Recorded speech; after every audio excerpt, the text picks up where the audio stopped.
भिवंडी तालुका मानकोली नाका RK builders office में Bhiwandi Lok Sabha India गठबंधन महाविकास अघाड़ी के लोकप्रिय उम्मीदवार श्री सुरेश बालिया मामा महात्रे द्वारा पत्रकार परिषद का आयोजन। इस पत्रकार परिषद में भिवंडी लोकसभा इंडिया गठबंधन महाविकास अघाड़ी के लोकप्रिय उम्मीदवार श्री सुरेश बालिया मामा महात्रे द्वारा दिनांक 2 मई सुबह 11 बजे छत्रपति शिवाजी महाराज चौक से लेकर प्रांत कार्यालय तक तुतारी बजाते हुए अपना उम्मीदवारी अर्ज भरा जाएगा और भिवंडी लोकसभा इंडिया गठबंधन महाविकास अघाड़ी के लोकप्रिय उम्मीदवार श्री सुरेश बालिया मामा महात्रे ने हमारे संवाददाता से वार्तालाप करते हुए बताया कि दिव्य अंजोर गांव के समाज सेवक अरविंद महात्रे के ऊपर बीजेपी के उम्मीदवार कपिल पाटिल तथा उनके लोगों द्वारा भ्रष्टाचारी को लेकर बताया कि दिव्य अंजोर गांव के समाज सेवक अरविंद महात्रे पर झूठे केस करके फंसाया गया और कहा कि हमारी सरकार आने के बाद टोरेंट पावर को पूरी तरह से हटाने का वादा किया तथा भिवंडी के सभी जनताओं से अपील किए कि इस उम्मीदवारी अर्ज दाखिल रैली में सहयोग दे। आज 1 मई महाराष्ट्र दिन है, कामगार दिन है और इस दिवस के माध्यम से सभी हमारे कामगार भाई बहनें, तमाम महाराष्ट्र वासियों को मैं महाराष्ट्र दिन की बधाई देता हूँ। ही कपिल पाटलांना सवयच आहे। मी तुमच्या समोर बसलोय, माझ्यावर देखील 2016 307चा खोटा गुन्हा याच कपिल पाटलांनी केला होता। फक्त कोणाला तरी चढवायचं। आता तर जी घटना घडली आहे, कारण जशी जशी निवडणूक येईल, जसं तुम्हाला बोललो 10 वर्षात खासदारकी भोगली, 3 वर्ष मंत्रीपद भोगलं, परंतु कुठल्याही प्रकारचं काम, कुठल्याही प्रकारचं बोलतो फक्त ना फक्त 30-35 हजार करोड केले असं सांगायचं। मग सरपंचाची कामं असतील, नगरसेवक असेल, जिल्हा परिषद मेंबर असेल, आमदार असेल, सगळ्यांचे श्रेय घ्यायचं। एवढं काम या कपिल पाटलांनी केलं आहे आणि आता तर एकदम कहर केलेला आहे। त्यांची मिसेस देखील इथं निषेध करण्यासाठी आहे।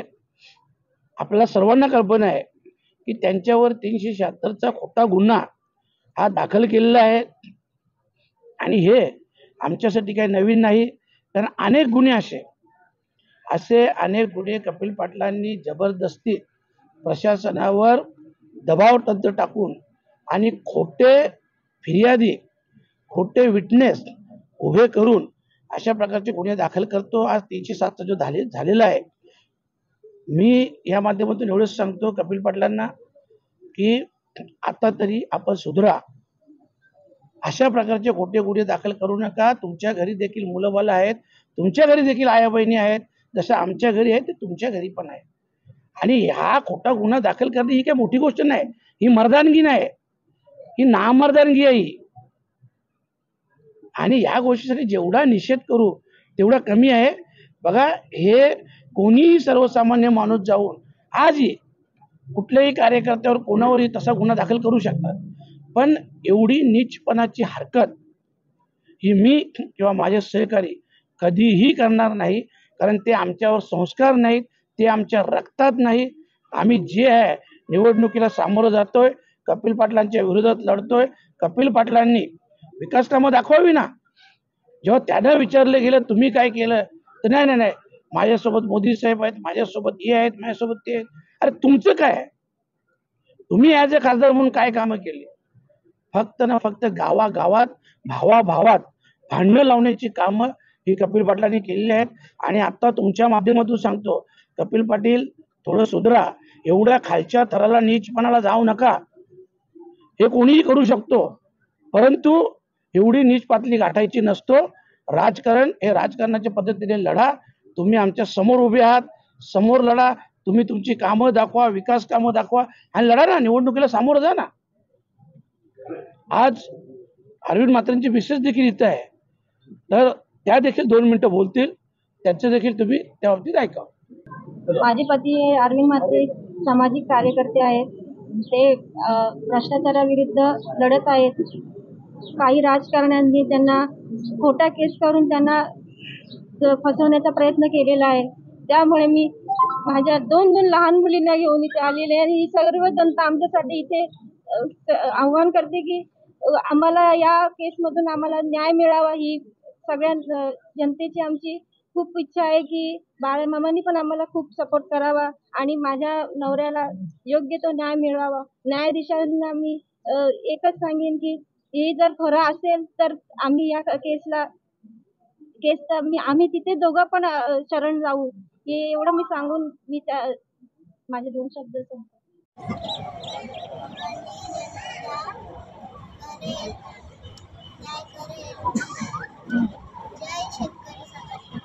असेल आणि दुसरं कोण असेल, कारण की माझा मोठा भाऊ सतत अन्यायाविरुद्ध लढतो. जे काही फ्रॉड होतात, जे काही भिवंडीमध्ये जे काही आजकाल फ्रॉड झाले, खूप सारे केसेस त्यांनी ओपन केले आहेत आणि ते केसेसचा बदला म्हणून दादावर खोटी केस केली आहे. आम्हाला कोणाचं नाव नाही घ्यायचं, पण ज्यांनी पण केलंय मला एवढंच बोलायचं आहे की खोट्या केसेस करू नका. जर तुम्हाला खरंच लढायचं आहे, जसं आता मामांनी पण सांगितलं, आम्ही पण सांगतो, खरंच येऊन जर लढा तुम्हाला तुम्ही. लढायचंय, समोर या, जनतेच्या प्रश्नांची उत्तरे द्या, तुमची कामं दाखवा, मग बोलू. अशा खोट्या केसेस करून काही उपयोगच नाहीये ना त्याचा. आजपर्यंत त्या जमिनीत विकास झाला, परंतु त्या लोकांचे गोडाऊन हे दिले गेले नाही. स्थानिकांना कामाचा त्यांचा न्याय हक्क दिला गेला नाही. आणि मी स्पष्ट बोलतोय, आमच्या माता भगिनी नाही बोलू शकत. कारण पण असं आहे का तिथे कपिल पाटील आणि त्यांचे पुतणे यांचा तिथं हस्तक्षेप असल्यामुळं कुठल्याही शेतकऱ्याला तिथं न्याय मिळत नाही.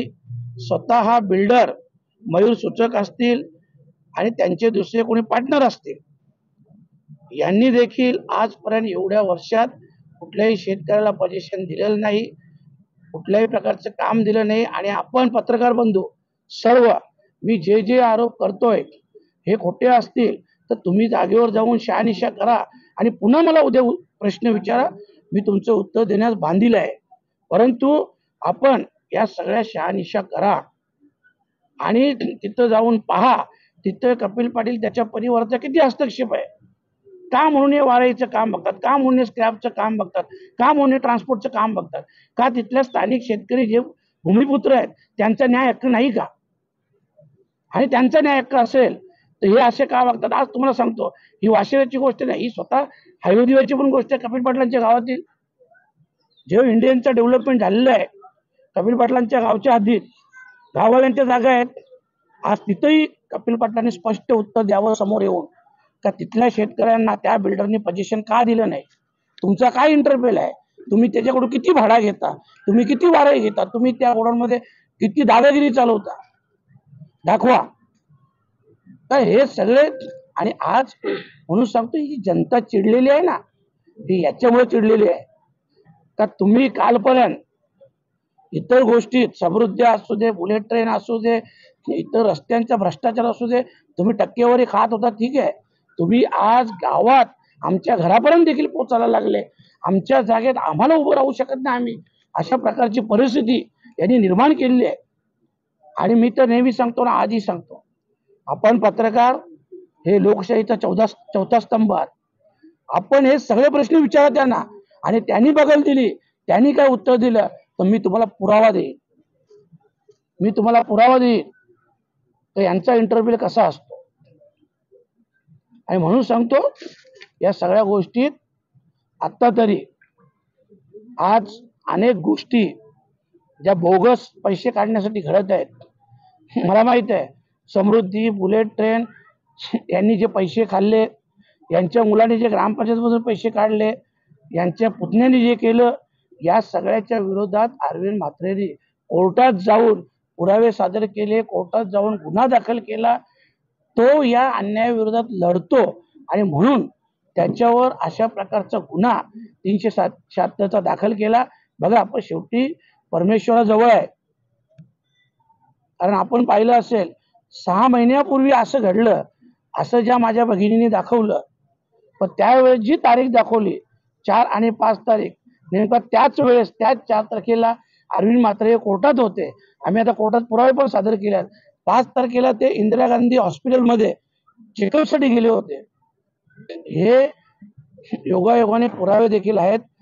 तसं पत्र आम्ही ठाण्याचे पोलीस आयुक्त साहेब यांना देखील दिलेलं आहे. कोर्टात देखील आता आम्ही ते सादर करणार आहेत. बेलसाठी गेलो आपण, आणि ते तिथं देखील आम्ही सादर करणार आहोत. परंतु म्हणून मी काय बोललो की अशा प्रकारची नीच हरकत याच्या पुढे तर त्यांनी करू नये. आम्ही नाही, मग सर्वसामान्य जनता असं उत्तर देईल की कपिल पाटील तुम्ही स्वप्नात देखील पाहिलं नसेल अशा प्रकारचं तुम्हाला उत्तर मिळेल. एवढं लक्षात ठेवा. तुम्ही इलेक्शन समोरासमोर लढा. अशा प्रकारच्या नीच हरकती तुम्ही करू नका. मामाचे ते आदर करतात आणि ते मामाच्या जवळ आलेत, ते न्याय मागण्यासाठी आले आणि त्यांना मामा न्याय 100% देणार आहे. कारण मामा सगळ्या जनतेचा राजा आणि धर्म असा पाळतो का प्रत्येकाला न्याय कसा मिळेल तो मामा प्रयत्न करतो. घरोघरी गावोगावी मामा प्रत्येक गावोगावी जाऊन मामा कुणाचं काम असेल, कुणाचं दुःख असेल, सुख असेल तिथपर्यंत मामा पोचते.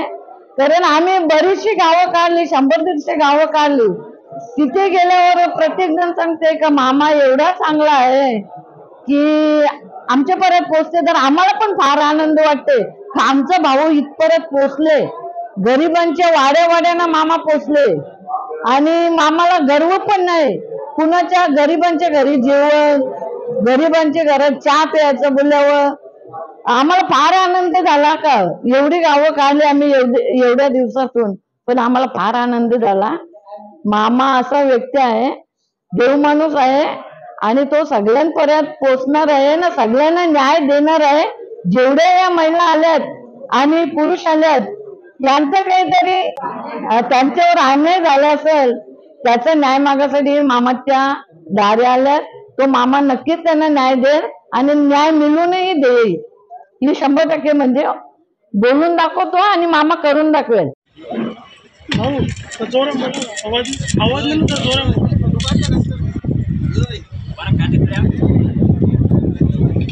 सहा महिने आधी एक तथाकथित घटना जी आहे, ही जी FIR आहे ती 6 महिने आधी सुमारे 6 महिने आधी घडलेल्या एका तथाकथित घटनेच्या आधारावर नोंदवण्यात आलेली आहे.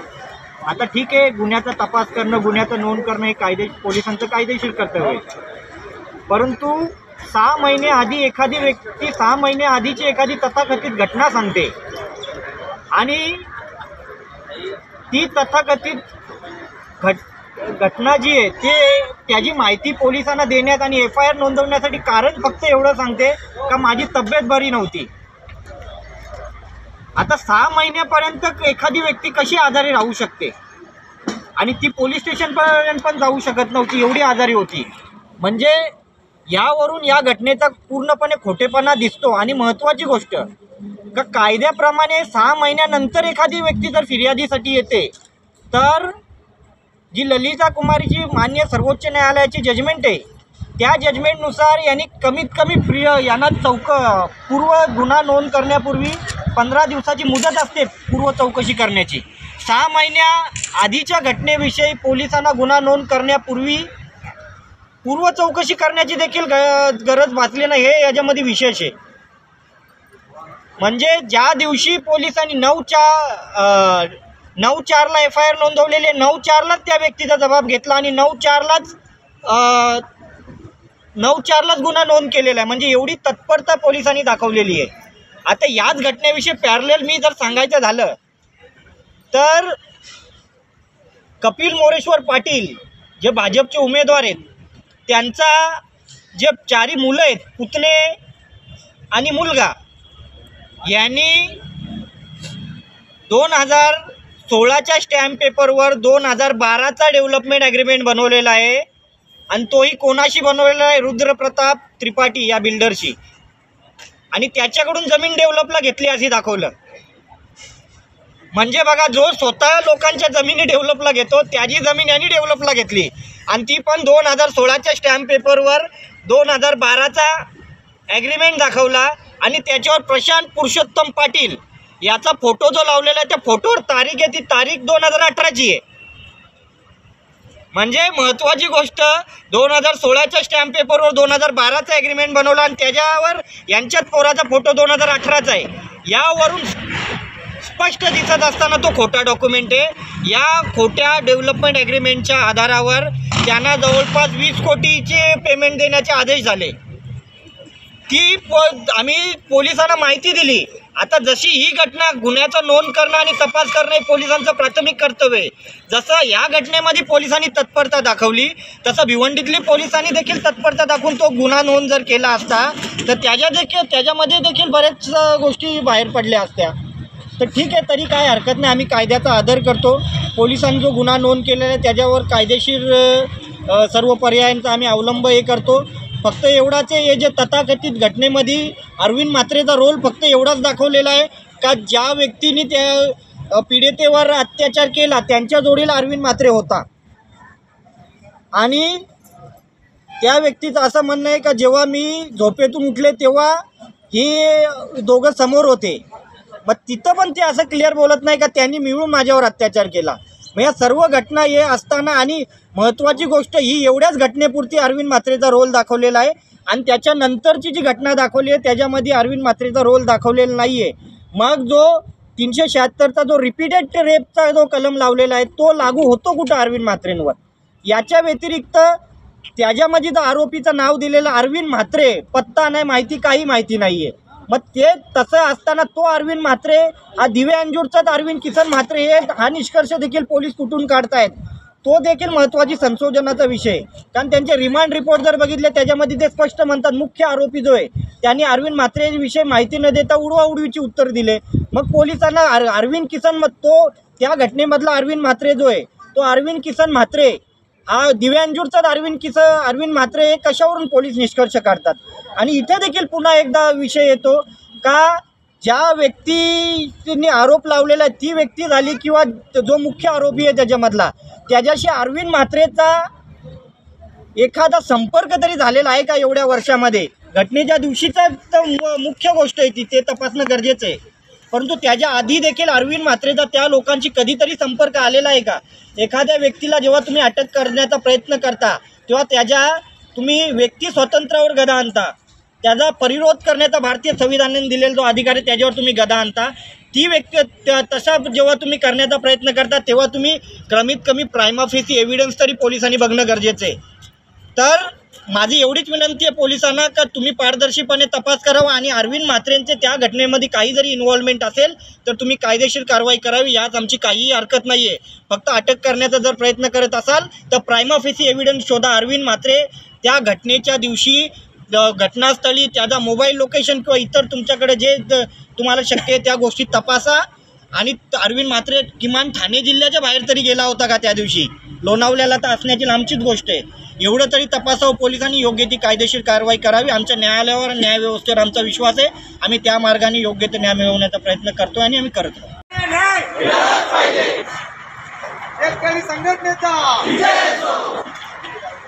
मामा आगे बढ़ो, हम तुम्हारे साथ हैं. मामा आगे बढ़ो, हम तुम्हारे साथ हैं. रामकृष्ण हरी, वाह वाह तुम्हारी. रामकृष्ण हरी. वाह वाह तुम्हारी.